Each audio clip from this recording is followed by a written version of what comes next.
Ça y est, devant l'inertie de la justice, les gens ont commencé à se faire justice eux-mêmes. J'en avais déjà parlé dans des vidéos avec les affaires de squat. Comme il y a de plus en plus d'affaires de squat qui apparaissent, c'est que les gens ont bien compris que la justice était incapable de déloger les squatteurs. Eh bien, les propriétaires commencent à se faire justice eux-mêmes. J'avais parlé notamment d'une affaire à Marseille où l'entreprise, c'était le nouveau propriétaire, de 3 appartements squattés, au lieu de passer par la justice, était passé par une entreprise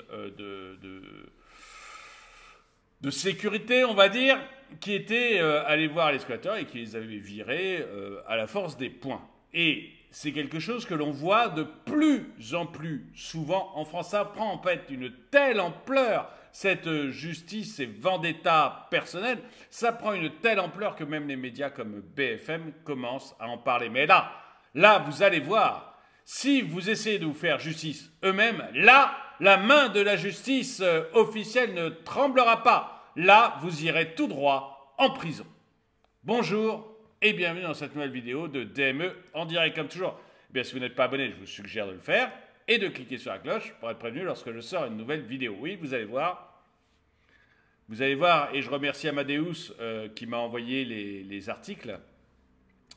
Vous allez voir qu'en fait, cette auto-justice que se font les gens, en fait, d'expulser les squatteurs, eh bien, la justice officielle ne rigole pas du tout avec ça. Autant elle est extrêmement laxiste envers les squatteurs, autant envers les propriétaires qui essaient juste de récupérer leurs biens, là, elle est implacable. Regardons ensemble de quoi on parle exactement. Certains propriétaires... Attendez, il faut que je règle ça, c'est mal mis. Tac. Voilà, excusez-moi. Petite seconde. Certains propriétaires de logements confrontés au fléau des squats optent pour une approche radicale. La justice expéditive à la force du poignet. Cependant, ces actions, bien que motivées par la frustration face à des procédures légales longues et fastidieuses, sont non seulement illégales, mais peuvent également se retourner contre ceux qui les entreprennent. Le squat d'une propriété est un cauchemar pour tout propriétaire. Face à des démarches judiciaires qui semblent s'étirer dans le temps, certains propriétaires se sentent abandonnés par le système et décident de prendre les choses en main. Mais, bon, alors j'ai fait plusieurs articles. Là, le dernier que j'ai fait à ce sujet-là, la dame, ça faisait 5 ans. 5 ans qu'elle était squattée. Et il n'y avait rien à faire. Et il y avait eu une décision de justice, mais les gars avaient décidé de rester, et ils étaient restés. En fait, il n'y avait rien à faire pour se débarrasser de ces squatteurs.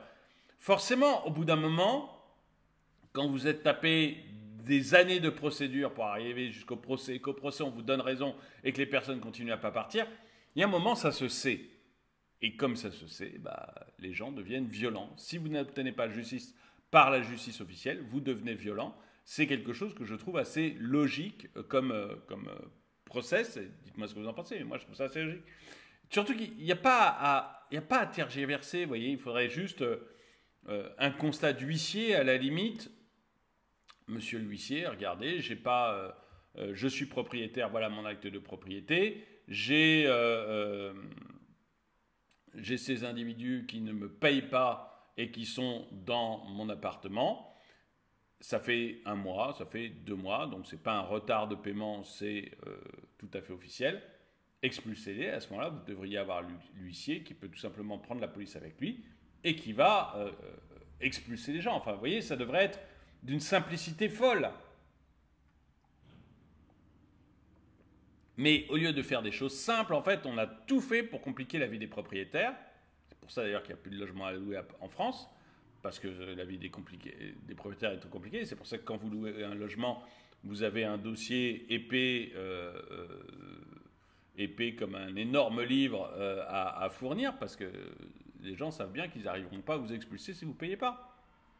En fait, tout ça, ça se fait au profit des criminels et au détriment des gens honnêtes qui pourraient louer beaucoup plus facilement si c'était facile d'expulser, et qui surtout trouveraient des logements parce que les propriétaires ne se poseraient pas trop la question de faut-il ou pas acheter des logements, ils trouveraient que c'est rentable et ils le feraient. Là, vous ne faites qu'ajouter des problèmes aux problèmes. Bon, avançons. Le processus légal pour expulser des squatteurs est strictement défini par la loi. Il nécessite généralement de porter plainte, de signaler l'incident aux autorités compétentes et ensuite d'attendre que la procédure soit enclenchée. Cependant, cette démarche peut s'avérer laborieuse, surtout lorsque les squatteurs résistent obstinément à quitter les lieux. Ça, c'est le cas que j'avais montré de cette dame qui, malgré une décision de justice, n'avait pas réussi à faire partir ses squatteurs. David, propriétaire dans le Loir-et-Cher, en a fait l'amère expérience. Alors qu'il était en déplacement professionnel en semaine et rentré chez lui le week-end, il découvre un samedi matin que son appartement est envahi par un squatteur. Malgré ses tentatives pour faire respecter ses droits, il a dû faire face à une inertie des autorités compétentes. Il se résout alors à agir par ses propres moyens, ce qui a conduit à l'expulsion du squatteur. Comme il le déclare, on est obligé de faire la loi soi-même, parce que si on avait appelé les flics, ça n'aurait absolument rien changé.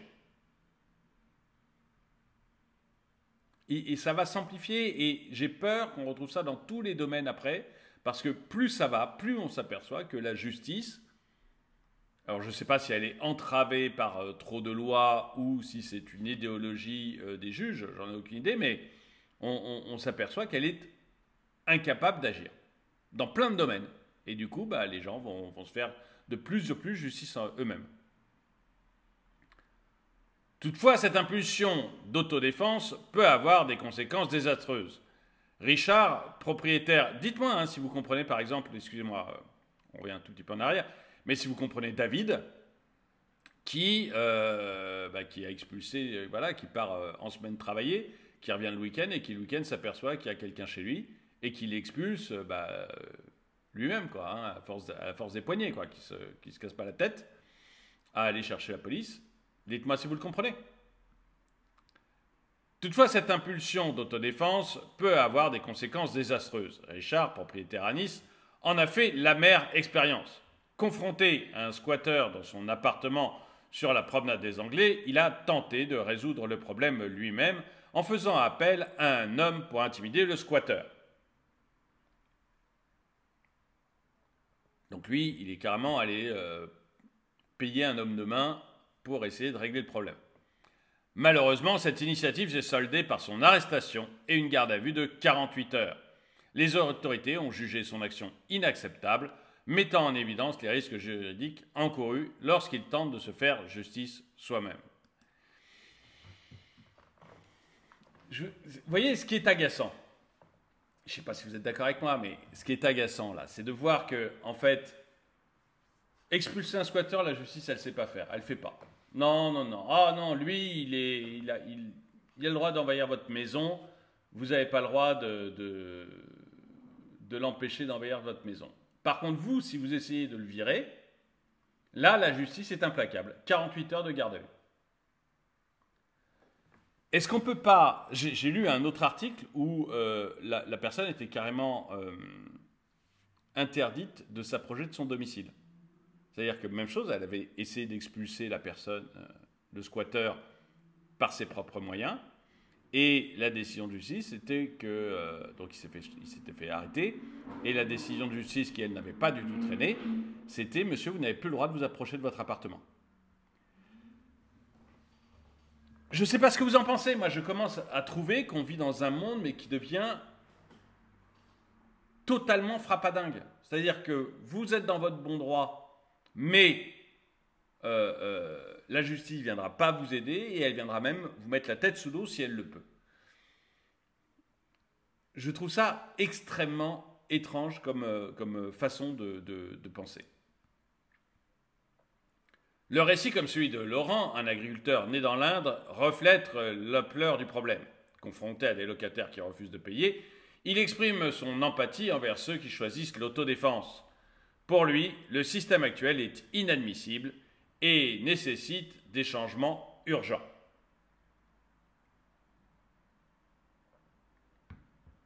Ces histoires révèlent une faille dans le système juridique où les procédures pour expulser les squatteurs sont souvent longues et complexes.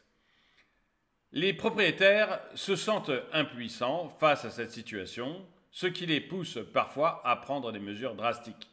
Pourtant, ces actions sont non seulement illégales, mais également contre-productives, car elles peuvent aggraver la situation et exposer les propriétaires à des conséquences juridiques sévères.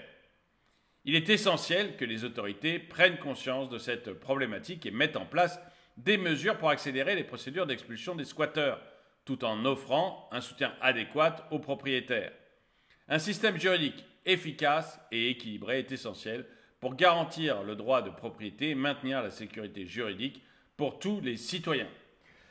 Et j'aimerais bien savoir ce que vous en pensez. Voilà, est-ce que vous comprenez, est-ce que comme l'agriculteur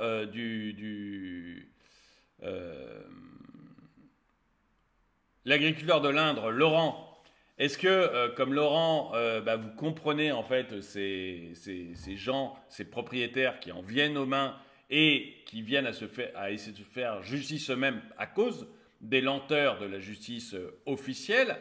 Ou est-ce que vous trouvez que non, ils sont inexcusables et ils doivent suivre les procédures qui sont normales? Dites-moi ce que vous en pensez dans les commentaires. Et puis moi je vous dis, ma grande peur, c'est qu'on retrouve ça après un peu partout dans la société. C'est-à-dire que vous allez avoir le problème de l'autojustice dans les squats, mais finalement vous allez aussi commencer contre les vols, les trucs comme ça, à avoir des rondes de propriétaires ou d'habitants du quartier qui vont commencer à faire de l'autodéfense de leur quartier parce que c'est de moins en moins sûr, parce qu'il y a de plus en plus de vols, parce qu'il y a des homejacking et parce qu'on n'a pas confiance en la police et en la justice. Et puis vous allez avoir après aussi des gens qui vont se dire, attendez, lui il a, je sais pas, il a agressé ma fille, ou il a agressé ma femme, etc., ou il a tué un de mes enfants, j'ai pas du tout confiance en la justice. Je sais que dans 3 ans maximum, il sera dehors et qu'il lui arrivera rien du tout et que la justice, ça se trouve, il fera même pas de prison. Donc du coup, je me fais justice moi-même et je vais aller,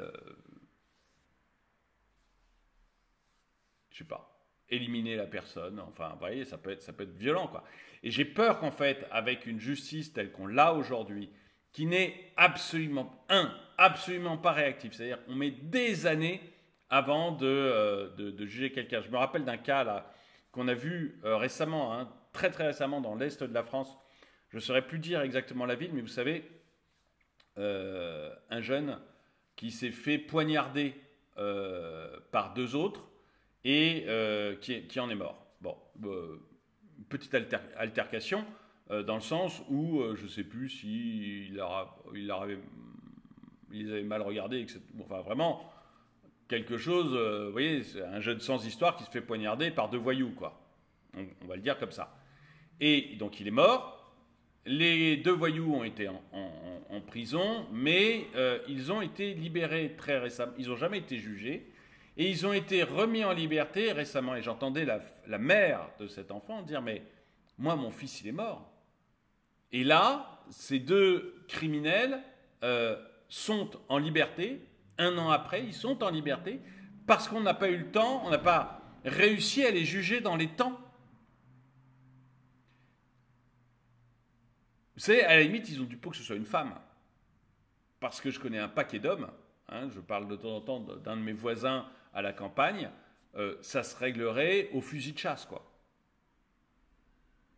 Et j'ai peur qu'on arrive de plus en plus dans des règlements de compte au fusil de chasse.